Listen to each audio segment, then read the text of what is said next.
En tant qu'homme d'affaires originaire des Émirats arabes unis, j'ai eu l'immense privilège d'assister à la signature historique qui s'est tenue à Ouagadougou. La vision du président Ibrahim Touri d'ouvrir un corridor commercial direct pour l'or et les minéraux vers Dubaï inaugure un nouveau chapitre dans les relations entre l'Afrique et le Golfe. Cette initiative promet la transparence, des tarifs équitables ainsi qu'une prospérité partagée. Pour les Émirats arabes unis, il ne s'agit pas uniquement d'un échange commercial, mais d'un partenariat fondé sur la confiance, le respect et la croissance commune. L'image est frappante. Des lingots d'or sont soigneusement chargés dans des avions cargo, pendant qu'Ibrahim, le jeune leader révolutionnaire du Burkina Faso, s'exprime devant les caméras, avec en toile de fond les mines aurifères et la silhouette étincelante de Dubaï. Imaginez un instant qu'une simple poignée de main entre ce capitaine audacieux et l'une des nations les plus riches de la planète et suffit à ouvrir une autoroute dorée reliant le cœur de la terre rouge de Ouagadougou à l'horizon scintillant de Dubaï. Ce n'est pas qu'un accord signé sur du papier, c'est une initiative capable de transformer le rôle de l'Afrique dans le commerce mondial. Pendant de nombreuses décennies, les ressources naturelles du Burkina Faso furent siphonnées par d'anciens colonisateurs, ne laissant derrière eux que des promesses vaines et la pauvreté. Mais aujourd'hui, cette histoire s'écrit de nouveau, non pour servir l'Europe, mais bien pour le Burkina Faso, pour l'Afrique, pour tous les Africains. Vous écoutez Fric Vive News, votre source sur les initiatives audacieuses qui dessinent l'avenir du continent. Dans cet épisode, nous vous invitons à plonger au cœur du pacte commercial historique scellé entre le Burkina Faso et les Émirats arabes unis, une alliance susceptible de libérer des milliards de recettes, de renforcer la puissance économique panafricaine et d'émanciper le continent de la dépendance envers l'Occident. Au-delà des échanges commerciaux, il s'agit d'un véritable acte de souveraineté. Voici l'or des plaines qui se change en force pour l'Afrique. Des plans montrent des lingots étincelants, des villes minières du Burkina Faso, des militaires en uniforme et des cargos accostant à Dubaï. Restez avec nous jusqu'à la fin car ce que vous allez entendre pourrait bien vous faire comprendre pourquoi ce corridor marque peut-être le début d'une nouvelle carte économique africaine. Une carte où l'Afrique décide enfin à qui profite sa richesse. Le Burkina Faso compte parmi les pays africains les plus riches en ressources. Sous ces terres repose de l'or d'une pureté remarquable, du manganèse, du zinc, du cuivre et d'innombrables gisements encore inexploités. Depuis des décennies, le pays figurait parmi les principaux producteurs aurifères d'Afrique, mais la majorité de la population n'en retirait quasiment aucun bénéfice.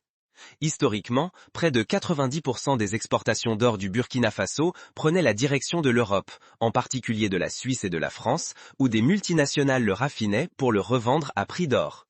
Ces accords, souvent opaques, étaient sous la coupe d'intérêts étrangers, sans grande transparence. Le résultat ? Le Burkina Faso exportait ses richesses, mais importait la misère. Toutefois, avec l'arrivée au pouvoir d'Ibrahim, ce cercle vicieux se brise. Pourquoi avoir choisi Dubaï ? Les Émirats arabes unis figurent parmi les plus grands centres mondiaux d'échanges aurifères, traitant près de 20% du commerce mondial de l'or. Leur infrastructure ultramoderne, leur fiscalité avantageuse et la puissance de leur raffinerie en font un partenaire de premier choix pour maximiser les profits. Si vous pensiez que l'Europe détenait le monopole, détrompez-vous. En créant un corridor direct avec Dubaï, le Burkina Faso élimine les intermédiaires, obtient de meilleurs prix et ouvre son marché à l'Asie, au Moyen-Orient et bien au-delà. Ce corridor ne se limite pas à la vente de l'or. Il bâtit un pont stratégique entre l'Afrique de l'Ouest et le Golfe. Un passage qui favorise le transfert technologique, des partenariats industriels et même des échanges culturels. Les négociations débutèrent dans la plus grande discrétion. Plus tôt cette année, des émissaires de haut rang du Burkina Faso se rendirent à Dubaï, accompagnés de ministres chargés des mines, des finances et du commerce. La délégation émirati, dirigée par des membres du Dubai Multi-Commodities Center, les accueillit avec un objectif clair, un bénéfice mutuel. D'après des sources proches du dossier, la partie burkinabé exigeait une transparence totale, des prix justes, ainsi que des garanties sur le raffinage local et la création d'emplois. Autrement dit, il était hors de question pour lui de permettre que tout cela devienne une nouvelle forme d'accord de type néocolonial.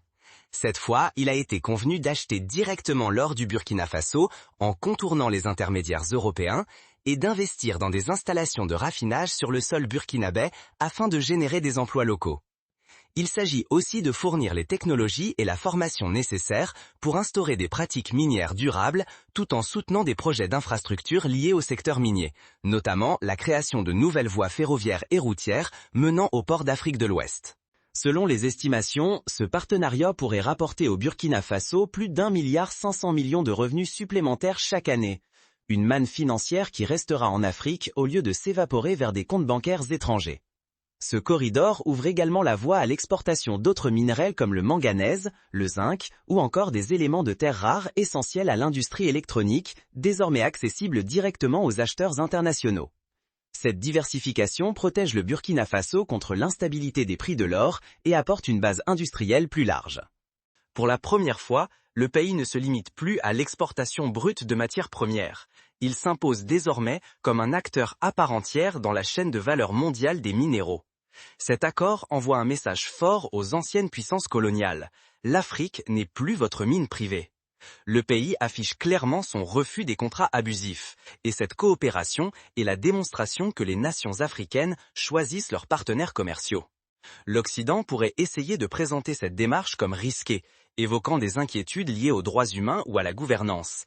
Mais pour de nombreux Africains, il ne s'agit que de l'affirmation de leur souveraineté. Ce n'est pas uniquement une question burkinabé. Les pays voisins du Sahel, notamment le Mali et le Niger, observent la situation avec attention. En réalité, au sein de l'Alliance des États du Sahel, il est question d'élaborer une politique commune d'exportation de l'or afin de renforcer le pouvoir de négociation face aux acheteurs mondiaux. Si cette initiative aboutit, elle pourrait inspirer une vague de corridors commerciaux reliant l'Afrique au Golfe, réduisant ainsi la dépendance envers les ports et les systèmes financiers européens. Pour Dubaï, ce corridor est aussi une victoire majeure. L'Émirat cherche à sécuriser ses approvisionnements en matières premières pour soutenir le développement de ses pôles financiers et industriels.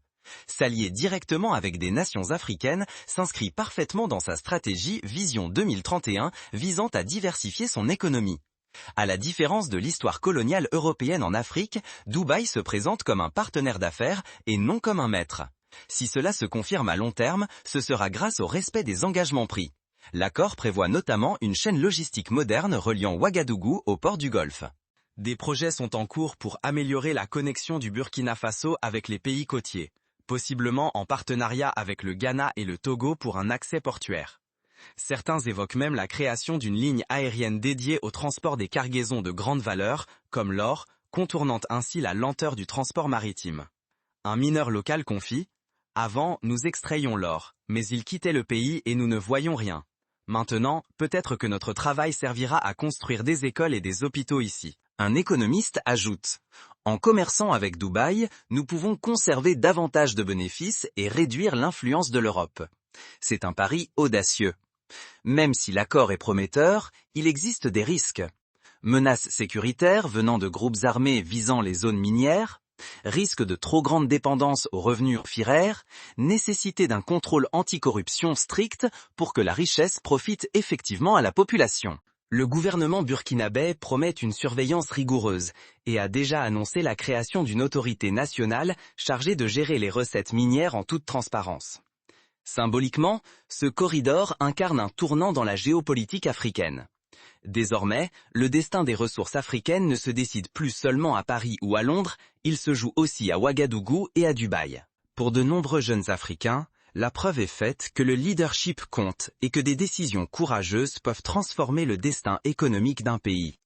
Si le corridor réussit, le Burkina Faso pourrait devenir un centre régional de raffinage, attirer davantage d'investissements du Golfe dans les infrastructures africaines et servir de modèle à d'autres États du continent pour négocier de meilleures conditions commerciales. C'est ce type d'initiative qui peut inspirer un véritable réveil économique à l'échelle africaine. Des étendues poussiéreuses des champs aurifères des Seychelles jusqu'aux tours étincelantes de Dubaï, une nouvelle ère du commerce africain prend forme. Au cœur de ce bouleversement, un jeune dirigeant s'érige en rempart, résolu à ce que la richesse de son peuple ne soit plus jamais dérobée. Ce passage ne se limite pas à la circulation du métal ou des minerais. Il incarne la liberté, la dignité et la reconquête de nos propres ressources. Chez Afrique Vibe News, nous continuerons d'observer chaque étape de cette aventure, car c'est aujourd'hui que s'écrit l'avenir du continent africain. Accord audacieux après accord audacieux, l'histoire s'invente sous nos yeux.